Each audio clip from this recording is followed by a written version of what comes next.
내가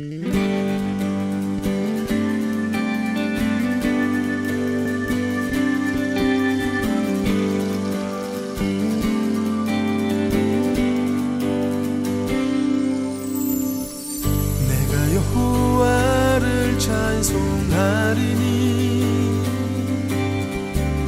그는 높고 영화로우시며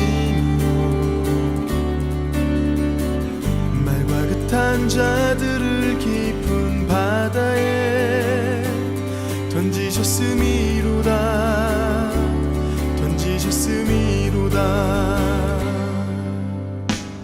내가 여호와를 찬송하리니 그는 높고 영화로우시며 말과 그탄 자들을 깊은 바다에 던지셨음이로다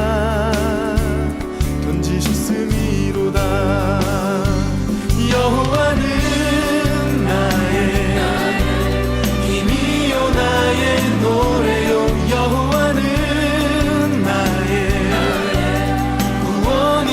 구원이시도다 그는 나의 하나님이시니 내가 그를 찬송할 것이요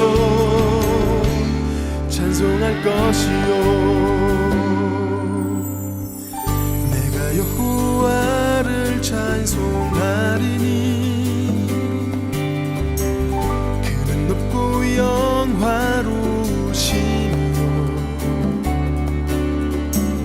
말과 그탄 자들을 깊은 바다에 던지셨음이로다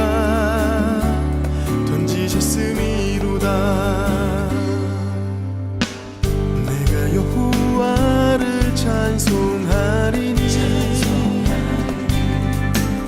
그는 높고 영화로우시며 말과 그탄 자들을 깊은 바다에 던지셨음이로다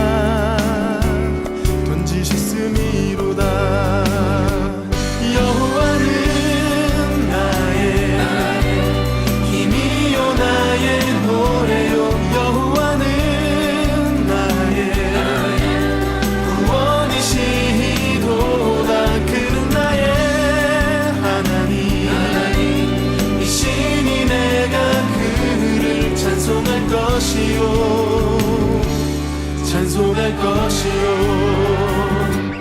여호와는 나의 힘이요 나의 노래요 여호와는 나의 구원이시도다 그는 나의 하나님이시니 내가 그를 찬송할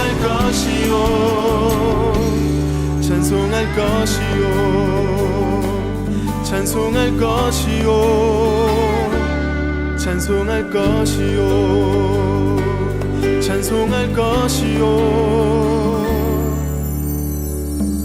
찬송할 것이요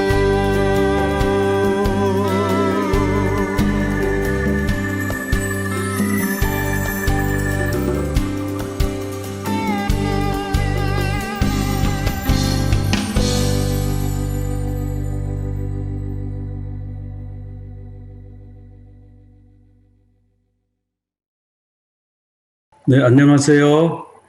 예, 우리가 그동안 이 토라 포션을 본문으로 해가지고 이제 큐티를 쭉 해왔습니다. 그런데 문자로 이렇게 된 것을 쭉 하면은 뭐 저도 편하고 한데 또 보시는 분은 또 이렇게 글자를 이렇게 읽고 하시기가 좀 쉽지가 않겠다. 글자도 너무 작고 스마트폰에 글자가 작지 않습니까? 그래서 이제 될 수 있으면은 계속해서 이 토라 큐티를 제가 그 본문을 중심으로 해가지고 말씀을 좀 묵상한 것을 나누어 드리도록 그렇게 하겠습니다.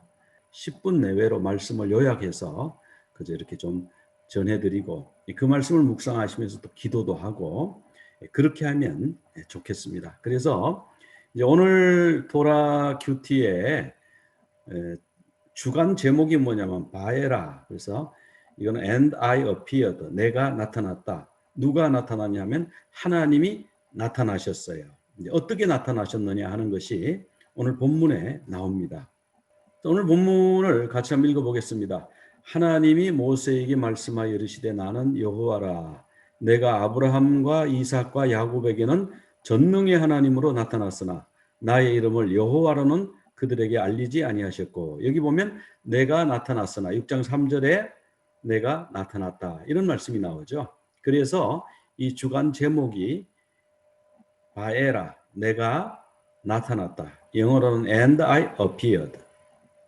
하나님이 어떻게 나타나셨습니까? 하나님이 아브라함과 이삭과 야곱에게는 전능하신 하나님으로 나타나셨어요. 그런데 6장 2절에 오늘 보면은 나는 여호와니라. 내가 너희들의 조상 아브라함과 이삭과 야곱에게는 여호와로 나를 나타내기보다는 전능하신 하나님으로 나타냈다라고 하는 것입니다. 하나님의 이름이 이제 바뀌는 거죠. 하나님의 자기소개가 이제 바뀝니다. 이것이 어떤 의미가 있을까요? 전능하신 하나님, 여호와, 어떤 의미가 있을까요? 전능하신 하나님은 어떻습니까? 사람의 연약함을 고려할 필요가 없죠. 하나님이 전능하시니까 모든 걸 다 내게 맡겨. 내가 다 해결해 줄게. 너는 그냥 가만히 보기만 해. 하나님이 전지하시고 다 하시니까 기도할 것도 없어. 내가 다 아니까 내가 다 알아서 너희들의 필요를 채워주고 너희들이 어려우면 너희들의 어려움을 해결해주고 이런 하나님이시죠. 전능하신 하나님이시니까. 그럼 여호와 하나님은 어떤 하나님이세요? 여호와 하나님은요, 우리 가운데 찾아오시는 하나님이에요. 그러니까 가시떨기 나무에서 모세에게 나타나셨죠. 찾아오셔서 나타나셔가지고 어떻게 하십니까? 그들을 인도해 내시고 그들 가운데 계시고 그들의 이야기를 들으시고 그들에게 말씀하시고 그들 가운데 거주하시는 하나님이 여호와 하나님이잖아요. 조금 차이가 있죠? 전능하신 하나님은 뭐냐 하면 그냥 일방적이에요. 내가 약속한다. 그럼 그 약속을 그냥 이루어진 줄로 믿습니다. 이러는 거고, 여호와 하나님은 뭐예요? 네가 나를 이렇게 하면 내가 이렇게 해줄게. 이런 걸 이제 쌍무적이라고 그래요. 쌍무적. 전능하신 하나님은 편무적이라고 그래요. 하나님 쪽에 다 책임이 있는 거예요. 근데 쌍무적이라는 거는 양쪽 다 책임이 있는 거예요. 자, 우리가 어떤 계약을 맺을 때 우리 한국에서는 주로 갑을 이렇게 하잖아요. 갑은 이런 책임을 집니다. 계약을 어기면 이런 책임을 집니다. 자, 을은 내가 계약을 어기면 이런 책임을 지겠습니다. 그렇게 하는 것이 서로 계약이죠. 그죠? 그러니까 이 여호와 하나님은 언약을 맺으시는 하나님인데 이 언약을 맺으시면 어떻게 되느냐 하면은 하나님만 일방적으로 너희들 지켜라 그러시는 게 아니고 우리가 그 언약을 지키면 하나님이 은혜 주시고 축복하시고 이런 관계라는 거죠. 자, 그다음에 6장 4절부터 5절을 같이 한번 읽어보겠습니다. 가나안 땅 곧 그들이 거류하는 땅을 그들에게 주기로 그들과 언약하였더니 이제 애굽 사람이 종으로 삼은 이스라엘 자손의 신음소리를 내가 듣고 나의 언약을 기억하노라. 여기 보면 이제 언약이라는 말씀이 나오죠. 이 언약은 그 이전에 맺은 거예요. 아브라함 때 맺었고 아브라함과 이삭과 야곱의 하나님이니까 그때 그들과 언약을 맺었다라는 것입니다. 그런데 이제 그 언약을 수행하는 과정에는 하나님이 여호와 하나님으로 우리에게 찾아오셔서 함께 이 언약을 이루어 가시는 거예요. 그래서 너희들은 내가 신음소리 들었다. 그래서 내가 너희들에게도 내려왔다. 여호와 하나님으로 내려오신 거죠. 아, 너희들의 아픔을 내가 알겠고 또 약속을 이행하기 위해서 내가 너희들을 도와주겠다. 서포트하겠다. 자, 그 다음에 하나님께서 나는 여호와라. 그러시면서 뭐라고 그러냐면 내가 너희를 애굽 사람의 무거운 짐 밑에서 빼내며, 이 빼내며가요 야차로 되어 있는데 영어로는 I'll bring you out 이렇게 되어 있습니다. 그 다음에 그들의 노역에서 너희를 건지며, 영어로 I will deliver. 그 다음에 편팔과 여러 큰 심판들로서 너희를 속량하여 I will redeem. 그리고 6장 7절에 가서 너희를 내 백성으로 삼고 I will take you. 그리고 나는 너희들의 하나님이 되리니. 그래서 결과가 뭡니까? 내가 너희 하나님 여호와인 줄 알 것이다. 즉 무거운 짐, 애굽 사람의 무거운 짐 밑에서 너희를 빼낸 여호와, 구원자이신 하나님을 너희가 알 것이다. 이렇게 말씀하셨거든요. 그럼 이 6절과 7절에서 동사가 4개가 나옵니다. 빼내며, 건지며, 속량하여, 삼고 이런 말씀이 나오는데 이것을 유대인들은 이제 6월절 세대를 갖지 않습니까? 거기 보면 4잔의 포도주로 이 동사를 의미를 부여했습니다. 그리고 우리 주님은 출애굽하는 목적을 말씀해 주셨어요. 너희를 내 백성 삼고 나는 너희의 하나님이 되리니. 여호와 하나님은 쌍무적이에요. 나는 너희를 내 백성으로 삼고 너희는 나를 너희의 하나님으로 삼고. 이제 무조건적인 은혜가 아니에요. 우리가 이제 순종해야 돼요. 우리 할 일은 우리가 해야 돼요. 예수님을 믿고 구원받을 때는, 칭의의 구원을 받을 때는 무조건적인 은혜예요. 그러나 이제 구원받은 이후에는 우리는 하나님을 우리의 하나님으로 믿어야 되고 하나님으로 하나님 되시게 해야 되고 하나님은 우리를 백성으로 삼으시는, 하나님 쪽에도 하실 일이 있죠. 우리는 우리 쪽에도 할 일이 있고 그런 관계가 되는 거예요. 그럼 이 4잔의 포도주 이름 한번 봅시다. 빼내며 그랬죠. 자, 6월절 만찬에 4잔의 포도주. 첫 번째 잔은요, I will bring you out이에요. 키두시, sanctification. 이 빼낸다고 하는 거는 구별하는 거죠. 따로 떼내는 겁니다. 그러니까 거룩이죠. sanctification이죠. 너희를 내가 꺼내오겠다. 따로 구별하겠다. 그런 약속이시죠. 두 번째 동사는 뭐냐? I will deliver. 내가 너희를 건지겠다. 여기에서 이제 이것을 이제 히브리 말로 마기드라고 하는데 스토리텔링이 들어가는 거예요. 애굽에 내린 10가지 재앙, 어린 양으로 구원받고, 두 번째 잔에서 그런 순서를 갖습니다. 그리고 세 번째 잔은 I will redeem. 나는 너희를 속량한다. 그래서 cup of redemption, 속량의 잔, 대속의 잔, 그렇게 이름을 붙일 수 있는데 세 번째 잔을 마실 때에 주님의 구원에 대해서 우리가 상기하는 거죠. 기념하는 겁니다. 그리고 이제 네 번째 잔에 가서 I will take you. 나는 너희를 나의 백성으로 삼겠다. 이 네 번째 잔을 할렐의 잔이라고 그러는데요. cup of Elijah, 엘리야의 컵이라고 부릅니다. 자, 엘리야가 이제 마지막 때에 온다. 그래서 자기들을 구원한다. 그 사람들 그렇게 생각하지 않습니까? 그 말라기에 나오는 말씀을 가지고 그들은 그렇게 방문을 열어놓고 그렇게 하지 않습니까? 근데 우리는요 이미 오셨어요. 그리고 네 번째 잔이 우리에게는 어떤 의미가 있을까요? 다시 오실 예수님, 재림하실 예수님. 그래서 우리는요 이 네 잔이 여전히 지금도 필요하죠.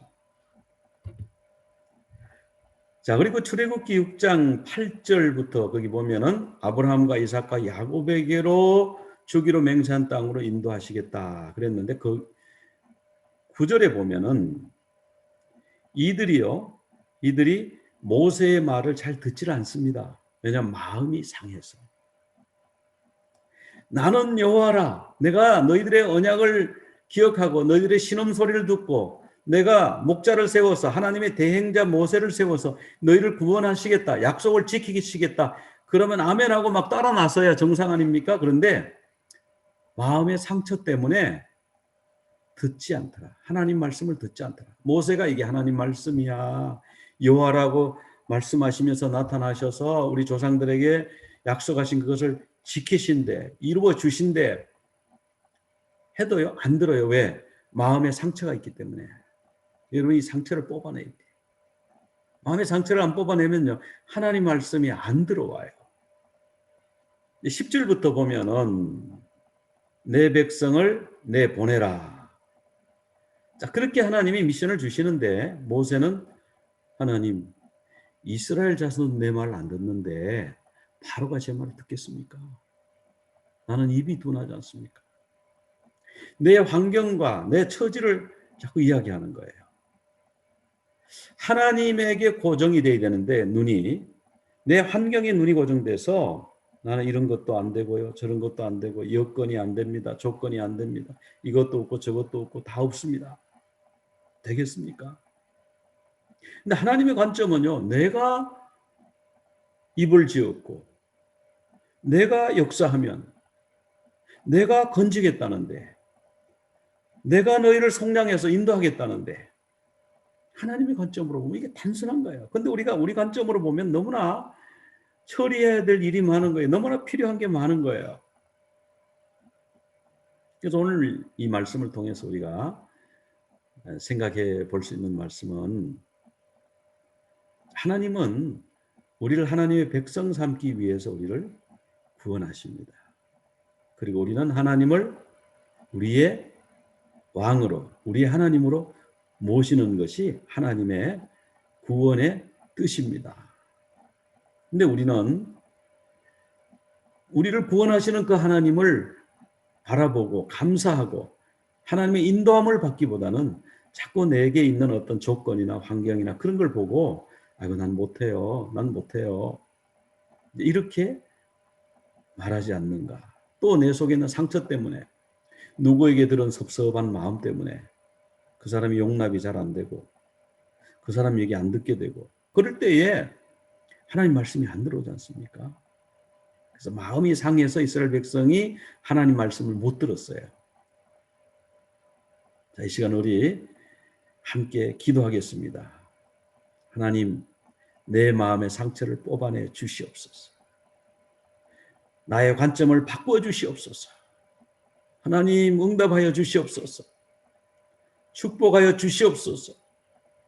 주님, 제 눈이 주님께 고정되게 하여 주시옵소서.